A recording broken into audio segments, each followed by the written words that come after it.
اللہم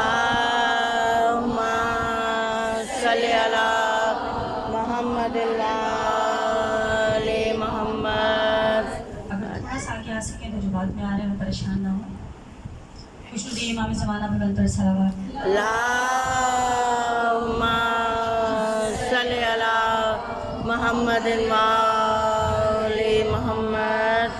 اعوذ باللہ من الشیطان الرجیم. بسم اللہ الرحمن الرحیم.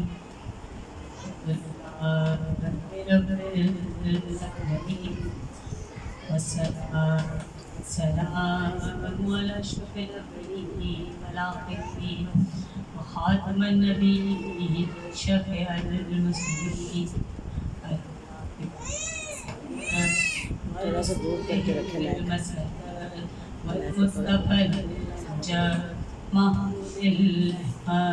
مولانا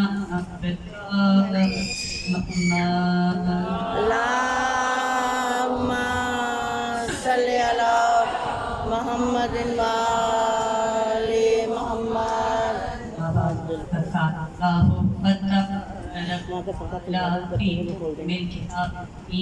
اس سے کو کھول دیں. الرحمن الرحیم. انما یرید اللہ لیذہب عنکم الرجس اہل البیت ویطہرکم تطہیرا. اللہم صلی علی محمد تمام تر تعریف اور تمام حمد و ثنا اس رب ذوالجلال کے لیے ہے کہ جو عالمین وہ رب جو رحمان ہے رحیم ہے. اس رب ذوالجلال کی شان میں مولا کائنات نے نہج البلاغہ کے پہلے خطبے میں اس انداز سے بیان کیا. بسم اللہ الرحمن الرحیم. الحمدللہ الذی لا یبلغ مدحتہ القائلون ولا یحصی نعمت الدور ولا یودی حق المجتہدون الذی یدرکہ بعض الہمام ولا ینالہ غوث الفتن الذی لیس له صفات حد المحبوب ولا نعت المحدود ولا وقت الممدود وعجل ممدود قدر الخلائق بقدرته والنشر الرياح برحمته ووقت بسحور میدان عز. مولا کائنات نے نہج البلاغہ کے پہلے خطبے میں رب ذوالجلال کی شان اس انداز سے بیان کی کہ الحمدللہ الذی لا یبلغ مدحتہ القائلون کہ ساری تعریف اس ذات کے لیے ہے کہ جس کی مدحت تک کسی بولنے والے کے تکلم کی رسائی نہ کر سکے. ولا یحصی نعمت الدور اور جس کی نعمتوں کو گننے والے گن نہیں سکتے. ولا یودی حق المجتہدون اور کوشش کرنے والے اس کا حق ادا نہیں کر سکتے. الذی یدرکہ بعض الہمم نہ ہمتوں کی بلندیاں اس کا ادراک کر سکتی ہے. ولا ینالہ غوث الفتن اور نہ ذہانتوں کی گہرائیاں اسے جا سکتی.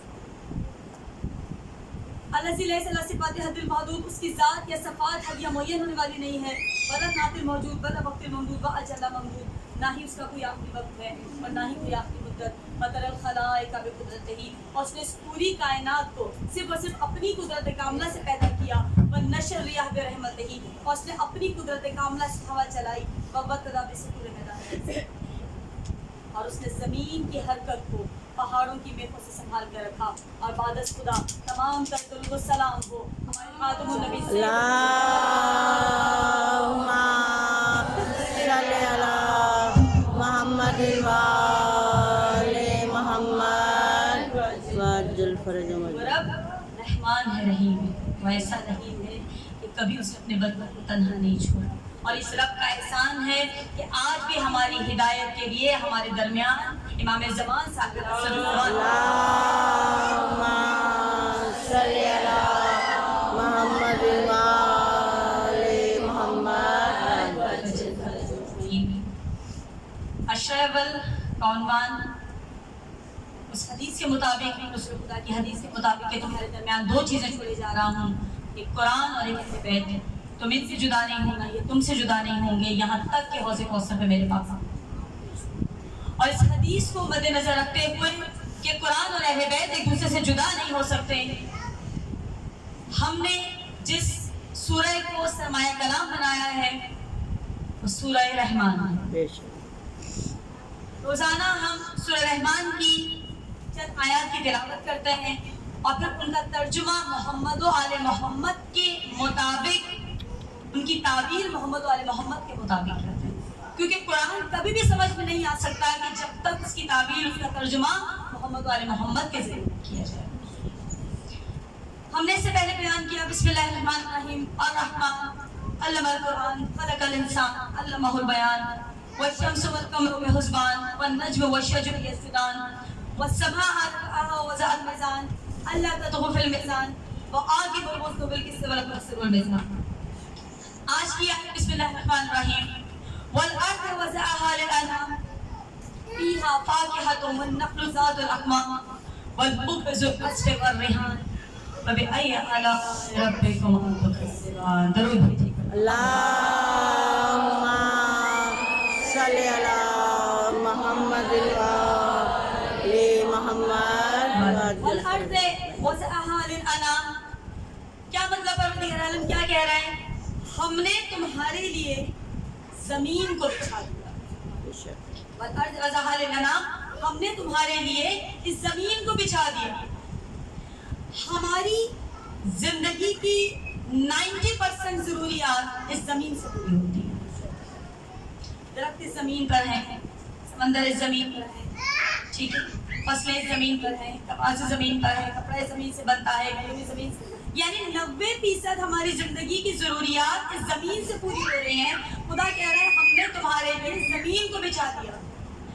پھر فرمایا فیہا فاکہۃ والنخل ذات الاکمام، اور ہم نے تمہارے لیے پھل، خدا کیا کہہ رہا ہے یہ میری نعمت ہے۔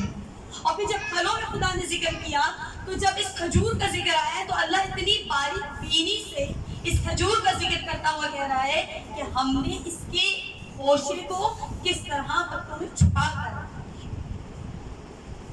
پھر فرمایا ہم نے تمہارے لیے اناج بنایا، والحب ذو العصف والریحان، ہم نے تمہارے لیے اناج بنایا، یعنی زمین سے اگنے والی ہر شے ہم نے تمہارے لیے نعمت بنائی۔ پھر کہا والریحان، اور جو خوشبو ہم نے تمہارے لیے بنائی یہ بھی تمہارے لیے نعمت ہے۔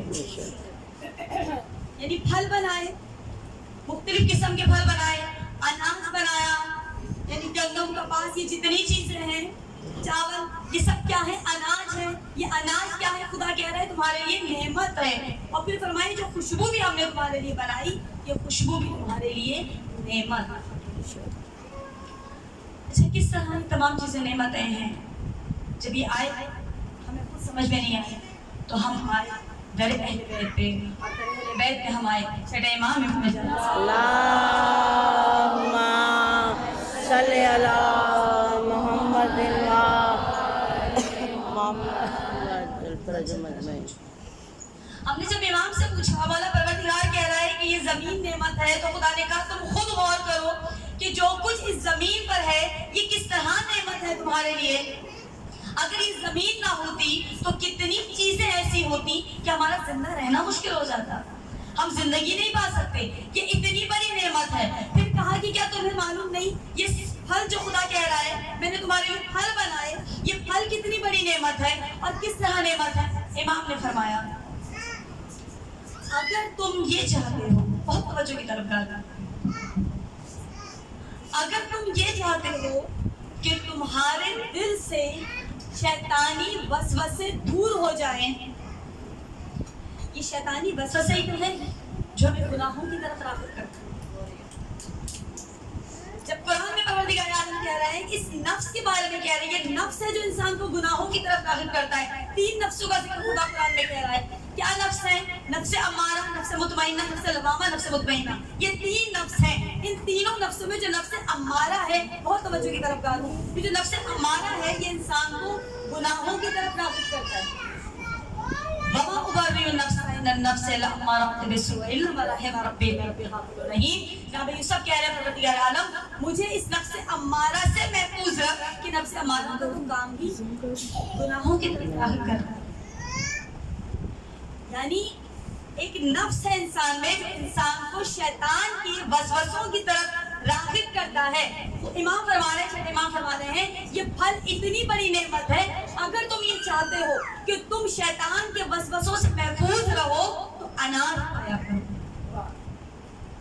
ایک انار 40 دن تک آپ کو شیطان کے وسوسوں سے محفوظ رکھتا ہے۔ آپ کی دعائیں 40 دن تک قبول ہوتی رہتی ہیں اگر کسی شخص نے انار کھایا ہے. پھر فرمایا اگر تم یہ چاہتے ہو تمہارا اخلاق بلند ہو جائے, تم یہ چاہتے ہو تمہارے اخلاق پہ محبت آ جائے. رسول ختم مرتبہ کا ایک مقام اس لیے بھی بلند تھا کہ آپ اخلاق کے بلند ترین مرتبوں پر فائز تھے.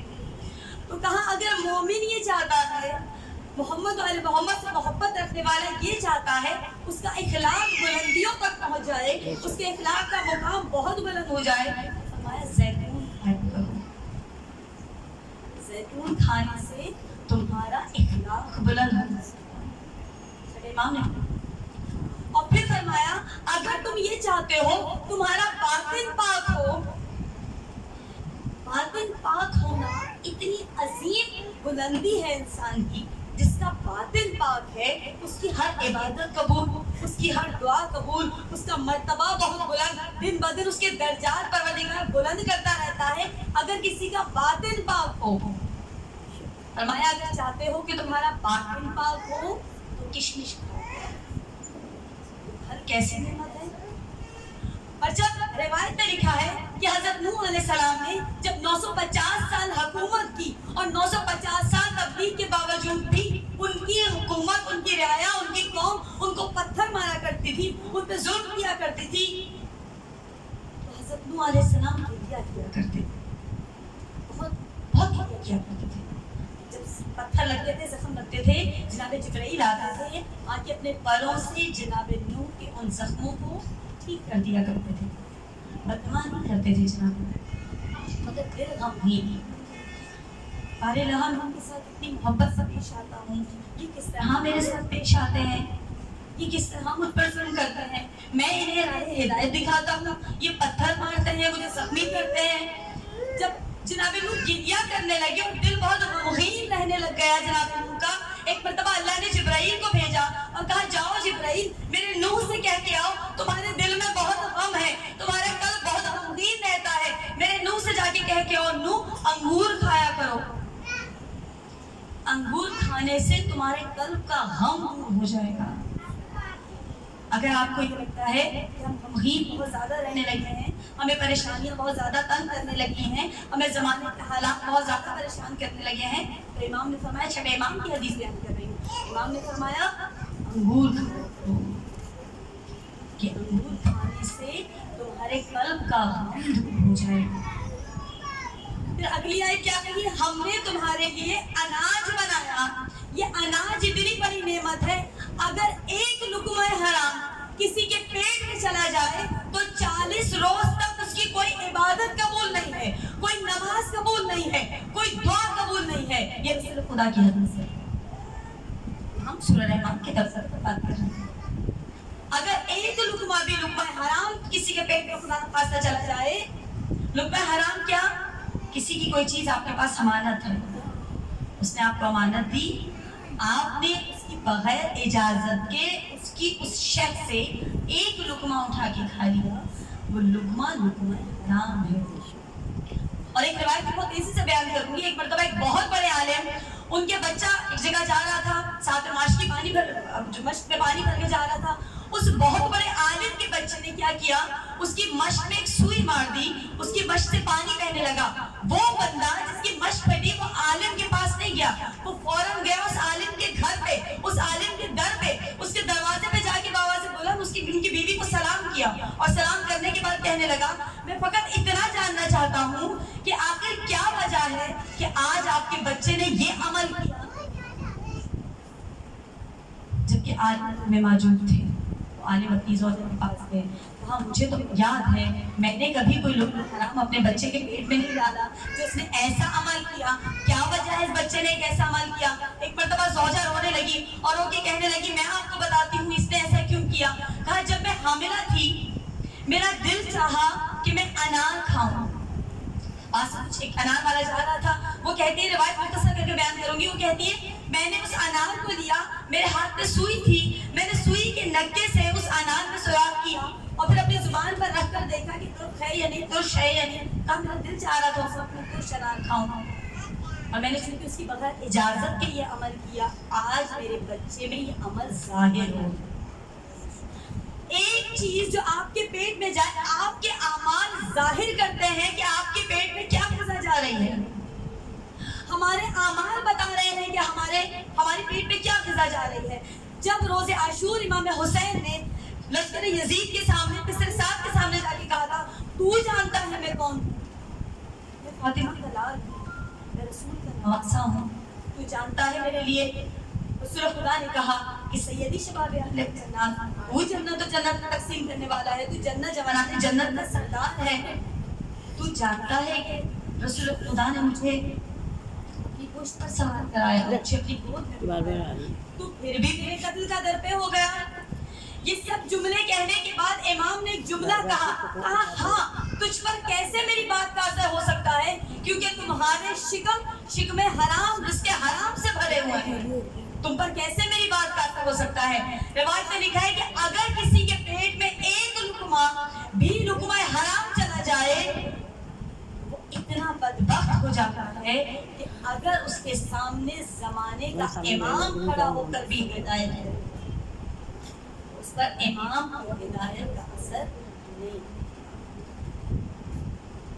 یہاں تک کہ اگر اپنے آپ نے ایک دانہ گندم کا ایک دانہ بھی کسی کی بغیر اجازت کے منہ میں ڈالا، اسے چبا لیا، یہاں تک کہ نگلنے سے پہلے وہ دانہ پھینک دیا، اس کا رس بھی اگر آپ کی شکم میں چلا گیا کسی کی بغیر اجازت کے، تو وہ جو رس آپ کے پیٹ میں گیا ہے وہ حرام ہے، کہ بغیر اجازت کے کیا ہے. حرام ہمارے اعمال سے ظاہر ہوتا ہے، ہمارے پیٹ میں جو کچھ ہے وہ ہمارے اعمال سے ظاہر ہوتا ہے. قرآن پاک میں پروردگار عالم اصحاب کہف کا ذکر کر رہا ہے. اصحاب کہف کا کیا ذکر کر رہا ہے کہ اصحاب کہف سوئے، پھر اٹھے، پھر سوئے، اب جب اٹھائے جائیں گے، آخری وقت میں اٹھائے جائیں گے، تو کہا اصحاب کہف کے لیے جب ذکر ہوا، جب ان سے پوچھا گیا کہ کتنے عرصے سوئے، انہیں لگا کہ ہم 1 یا 1.5 دن سوئے، مگر قرآن کہہ رہا ہے یہ کئی 100 سال سوئے. اور جب قرآن کی واقعہ بیان کر رہا ہے کہ جب یہ اٹھے تو انہوں نے اپنے ایک دوست سے کہا کہ دیکھو جب تم جا رہے ہو باہر کھانے کے لیے ان کو بھیجا تو بہت احتیاط سے جانا، احتیاط سے آنا. جب یہ بات سمجھ میں نہیں آئی قرآن کی آیت میں، لوگ محمد علیہ محمد کے در پہ آئے تو مولا سمجھ میں نہیں آئی کہ انہوں نے کیوں کہا احتیاط سے جاؤ، احتیاط سے آؤ. امام نے کہا ان کا مقصد یہ تھا، وہ اس کے حلال کھانے والے تھے. انہوں نے اپنے دوست سے کہا جب باہر کھانا لینے جاؤ تو دھیان رکھنا جو بھی لے کر آؤ رزق حلال سے لے کر آنا. اور یہ رزق حلال کا ہی اثر ہے کہ جب زمانے کا امام ظہور کریں گے، وقت کے امام ظہور کریں گے، امام کی روایت ہے یہ اصحاب کہف اٹھے جائیں گے، اٹھائے جائیں گے، یہ غار سے باہر آئیں گے، لوگوں کے سامنے آ کے گواہی دیں گے، اے لوگوں ہم گواہی دیتے ہیں، یہی ہے حجت خدا ہے. یہی وہ ہیں جن کا انتظار سب کر رہے ہیں، یہی وہ ہیں جو امام زمان صاحب رسول اللہ صلی اللہ اللہم صلی علی محمد و آل محمد واجل سلام اجمعین. اور پھر فرمایا یہ خوشبو تمہارے لیے نعمت ہے، والریحان، یہ خوشبو نعمت ہے. کچھ درختوں کے پتوں میں خوشبو ہے، پھولوں میں خوشبو ہے. اور کل ہم نے بیان کیا تھا کہ اللہ نے علی کی ولایت کو سب کے سامنے رکھا. جس درخت نے علی کی ولایت کا اقرار کیا وہ پھلدار ہو گیا، رسدار ہو گیا. جس پھول نے علی کی ولایت کا اقرار کیا وہ رسدار ہو گیا، میٹھا ہو گیا. جس پھول نے کیا، جس پھول نے کہا وہ کیا کیا، جس پھول میں آیا وہ خوشبودار ہو گیا. کچھ درختوں کی جڑوں نے علی کی ولایت کا اقرار کیا، ان کی جڑیں خوشبودار ہو گئی. کچھ گھاس نے علی کی ولایت کا اقرار کیا، وہ گھاس خوشبودار ہو گئی. یہ سے پہلے میں بیان کر چکی ہوں. تو کہا یہ خوشبو تمہارے لیے نعمت ہے. کس طرح نعمت ہے؟ ہمارے ساتویں امام امام موسیٰ کاظم اللہم صلی علی محمد و آل محمد. ساتویں امام بیان کرتے ہیں اگر کوئی شخص خوشبو لگا کے 2 رکعت نماز ادا کرے تو اس کی 2 رکعت نماز 70 رکعت نماز سے زیادہ ہوگا. اب نہیں آنا. فرمایا اگر کوئی خوشبودار پھول کو اپنی آنکھوں سے لگا کر درود پڑھے تو اس کے تمام گناہ کبیرہ اور صغیرہ معاف ہو جاتے ہیں. اور ہم اس علی کے چاہنے والے ہیں, اس حسین ابن علی سے محبت کرنے والے ہیں کہ ہمارے لیے تو فقط اتنا ہی کہہ دیا کہ جب تم فرش عزا پر آ جاتے ہو, فرش عزا سے باہر جاتے ہو, تمہارے تمام گناہ کبیرہ اور صغیرہ معاف ہو جاتے ہیں. ہم وہ ہیں کہ اگر محمد و علی محمد پر درود پڑھ کے ہم جو دعا کریں وہ دعا قبول ہوتی ہے. ہم وہ ہیں کہ محمد و علی محمد پر درود پڑھ کے اگر اپنے لیے نہیں کسی کے لیے بھی دعا کریں, علی کا واسطہ دے کے دعا کریں, وہ دعا مستجاب ہوتی ہے, وہ دعا قبول ہوتی ہے. اور کس طرح دعا قبول ہوتی ہے علی کے وسیلے سے. بس ایک روایت بیان کرو ساتھ میں سے متصل ہو جاؤں کہ ایک مرتبہ کتاب سوائق المحرکہ سے روایت بیان ہے, اور یہ کتاب اہل سنت کے علماء نے لکھی ہے, کسی اہل تشریح کے عالم نے یہ کتاب نہیں لکھی. کتاب سوائق المحرکہ, جلا دینے والی بجلیاں کتاب کا نام. اور جب کسی نے ان سے پوچھا کہ کس کو جلا دینے والی بجلیاں, تو انہوں نے کہا اہل تشیع کو جلا دینے والی بجلیاں. یعنی کتاب کا نام اس لیے رکھا ہے جلا دینے والی بجلیاں, یہ وہ بجلیاں ہیں جو اہل تشیع کو جلا کے راہ کریں گی. تو کتاب سوائق المحرکہ, دیکھیں اس محمد والے محمد سے محبت کا تو جو معجزہ ہے وہ تو ہے, ان سے جو دشمنی رکھتے ہیں خدا کا معجزہ یہ ہے, خدا ان کی زبانوں سے وہ فضائل بیان کروا دیتا ہے کہ جو ہم اور آپ اپنی کتاب میں لکھتے اور پڑھتے ہیں اور اپنے ممبروں سے بیان کرتے ہیں. اسی کتاب میں اللہ نے اس کی زبان سے ایک ایسا فضائل علی بیان کروا دیا, ایسے فضائل علی بیان کروا دیے. اس کتاب میں لکھا ہے کہ ایک مرتبہ رسول ختمی مرتبہ خاتم النبی سید المرسلین احمد اللہم صلی علی محمد و آل محمد. ایک مرتبہ رسول خدا مسجد نبوی میں تشریف فرما تھے. ایک بہت ہی قریبی رسول خدا کا صحابی رسول خدا کے پاس آئے, کہا یا رسول اللہ میں کچھ دنوں سے پریشانی میں مبتلا ہوں, میں چاہتا ہوں آپ میرے لیے دعا کر تاکہ میری پریشانی دور ہو جائے.